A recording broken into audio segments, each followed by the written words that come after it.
Bonjour à vous tous, c'est le petit troisième. Nouveau chapitre aujourd'hui, nouveau chapitre sur les fonctions affines. Donc la fonction affine, première partie. Nous ferons un peu plus tard une deuxième partie pour revenir dessus. Les fonctions en général, les fonctions affines en particulier. C'est très très très important en collège. Au lycée, vous étudierez les fonctions, je dirais, plus dans leur globalité. Vous verrez des tas de choses, des tas d'outils, des tas de nouvelles fonctions. Et vous allez en faire pendant des années et des années. C'est essentiel. Dans tout ce qui est encore sciences, technologie et autres, on ne fait quasiment avec des fonctions. Donc il faut impérativement bien comprendre ces notions de fonctions. Au collège, en troisième, on commence par les faciles, hein. On a vu la notion de fonction en général, on a vu les fonctions linéaires. Rappelez-vous, fonctions linéaires qui représentaient en fonction tout ce qui était la notion de proportionnalité.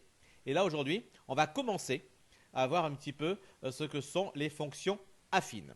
Pour cela, on va se baser exclusivement, d'ailleurs pour commencer, sur un exercice.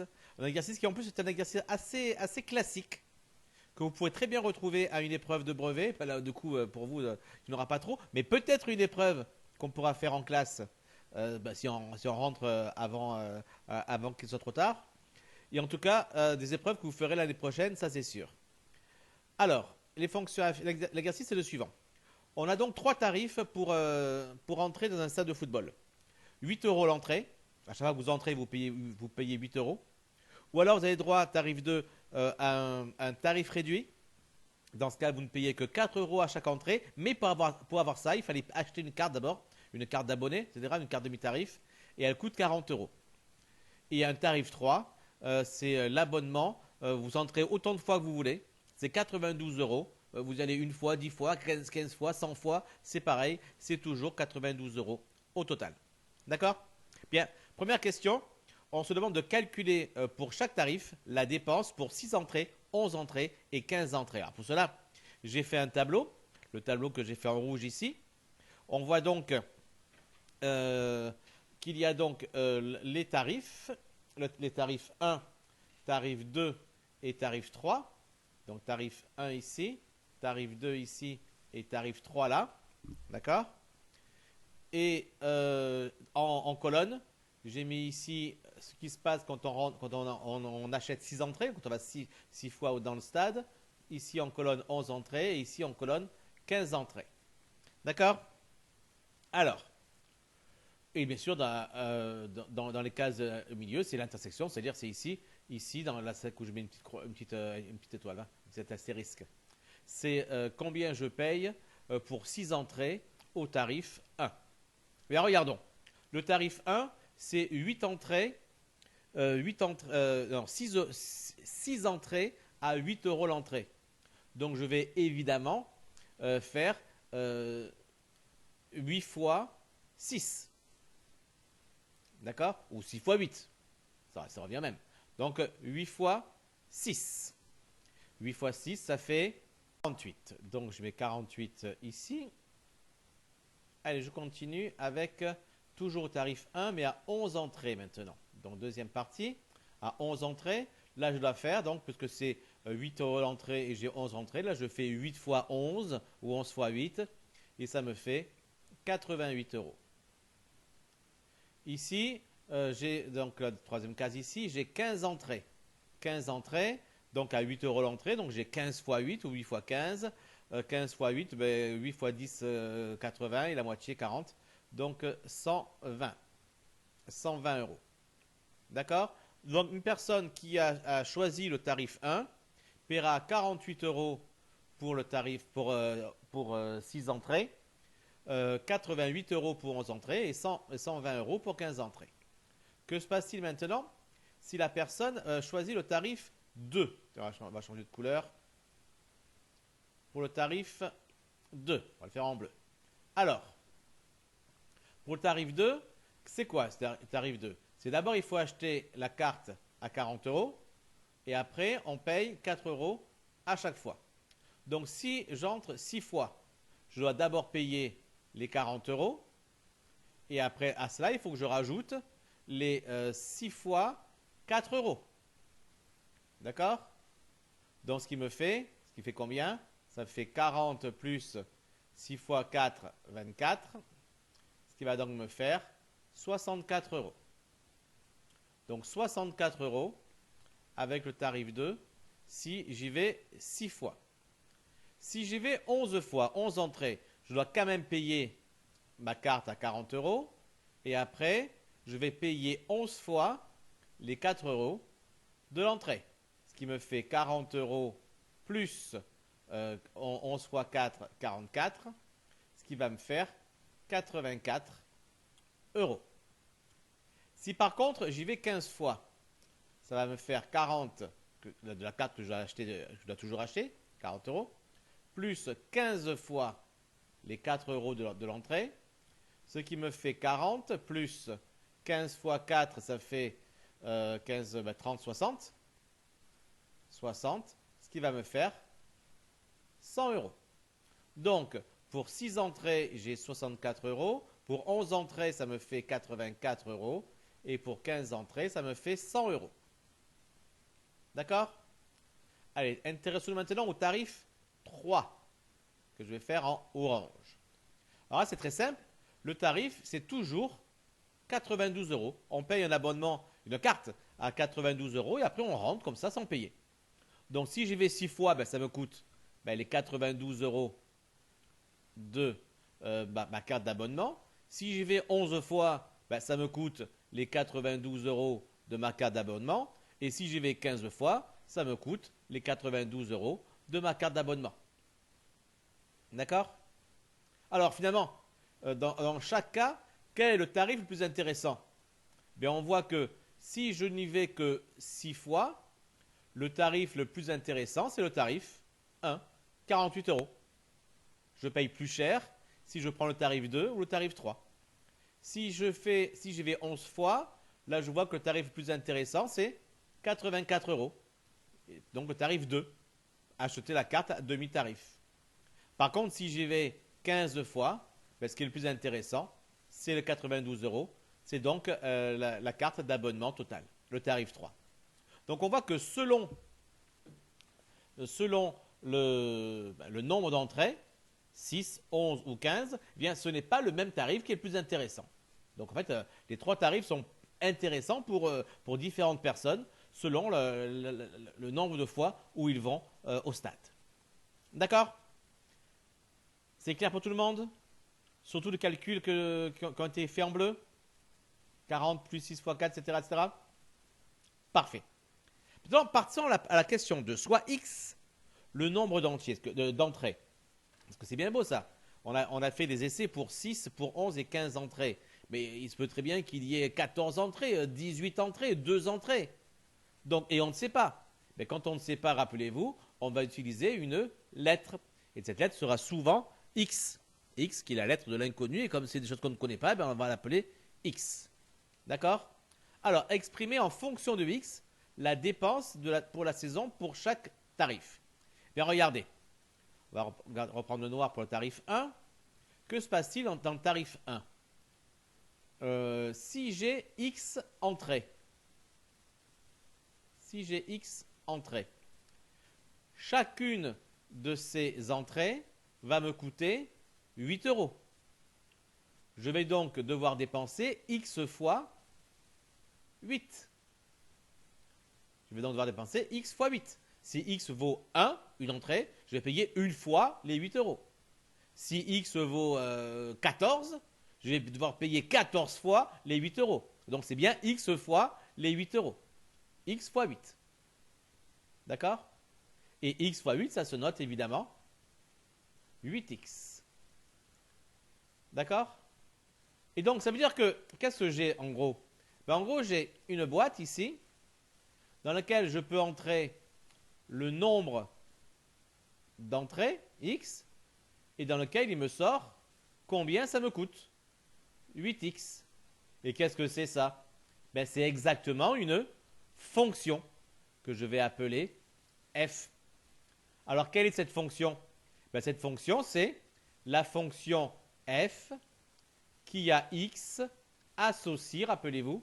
Elle associe quoi cette fonction? Quand on rentre x, qu'est-ce qui sort? Il sort 8x. Donc, la fonction qui a x associe 8x.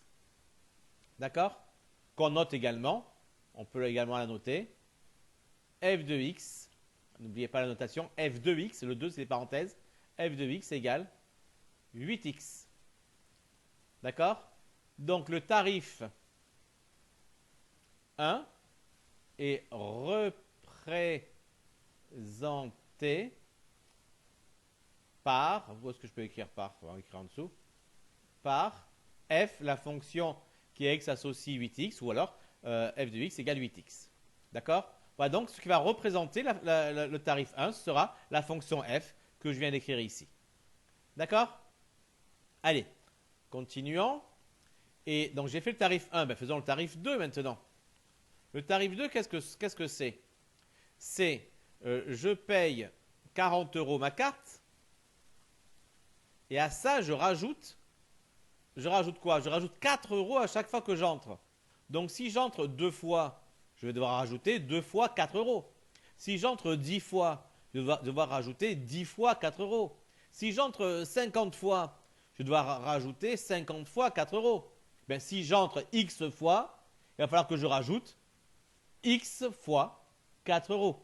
Donc, j'ajoute à mes 40 € de carte X fois 4 €.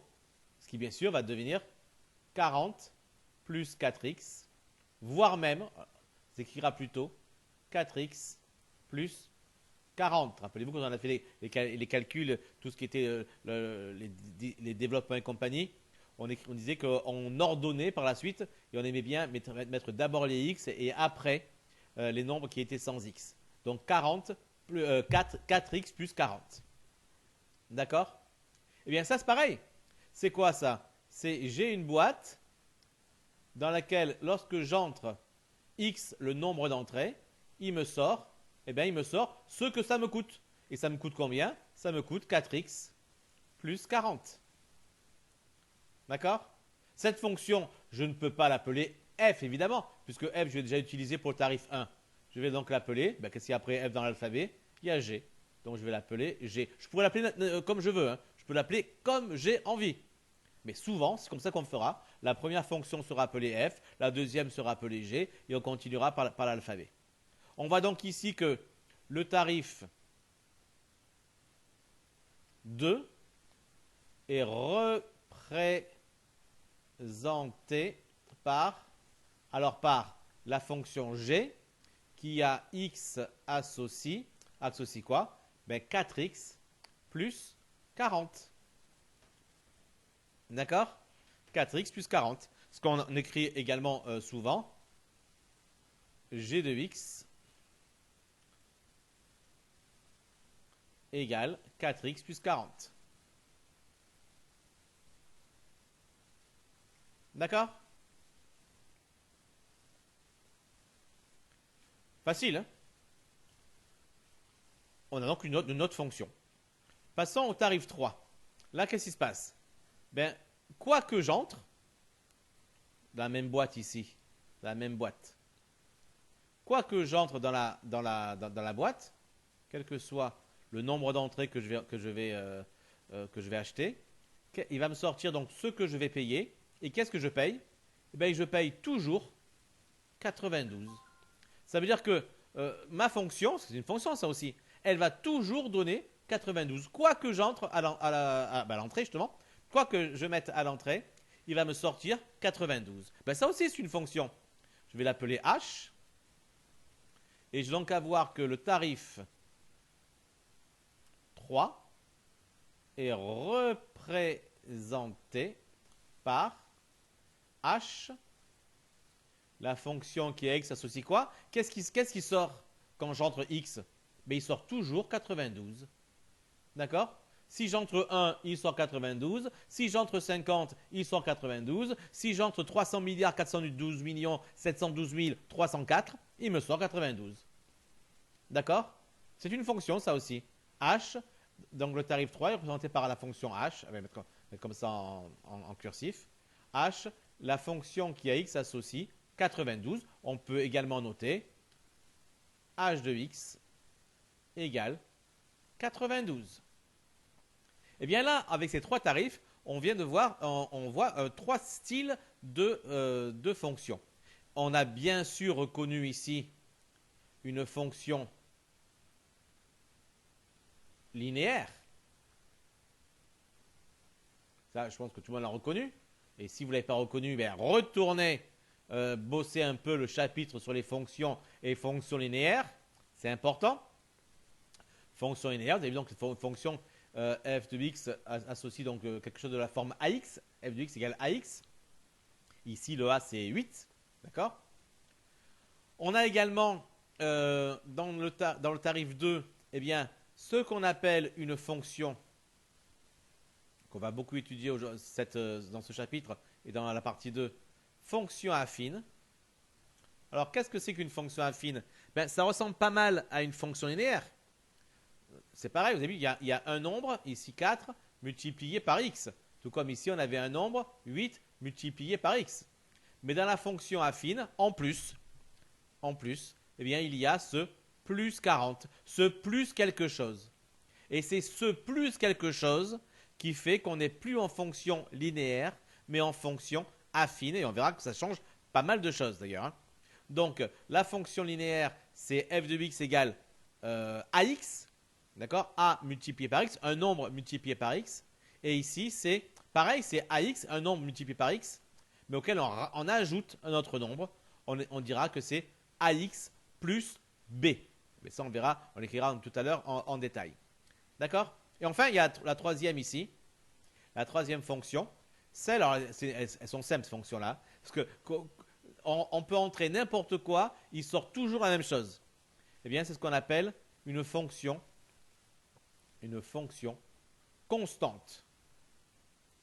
D'accord? Constant, parce que ce qui sort, c'est quelque chose de constant. Ça, c'est toujours la même chose. D'accord? Allez, notez bien tout ceci.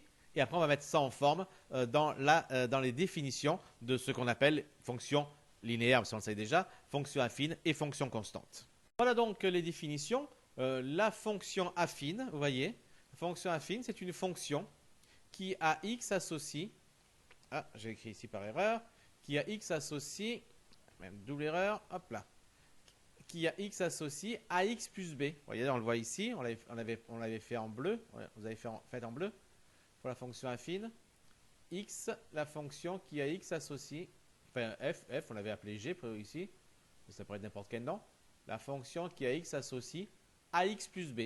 Eh bien, ça, c'est une fonction affine. D'accord? Par contre, les fonctions linéaires, ce qu'on avait vu la fois dernière, on avait fait juste les fonctions générales et les fonctions linéaires. Là, c'est les fonctions qui a x associé à x. Et les fonctions constantes, eh bien, sont les fonctions qui a x associé à un nombre b, ça peut être n'importe quel, on l'appelle b. D'accord? Fonction qui a x associé b. Ça sont les fonctions constantes. Alors, ce qui est important de noter, c'est que a et b, ça peuvent être n'importe quel nombre. Aussi bien d'ailleurs des positifs que des négatifs, mais également des nuls. Alors, imaginez une fonction affine. Une fonction, on va garder g comme tout à l'heure. Même ce qu'à faire, on va la garder bleue. Une fonction affine, g, qui a x associé à x plus b. Ça, c'est une fonction affine. D'accord? Mais imaginons qu'on décide que b soit égal à 3. D'accord? Ça va nous faire g, la fonction qui a x associé à x plus 3. Si b vaut 3. Évidemment. Tout le monde est d'accord avec ça. Si b, à la place de valoir 3,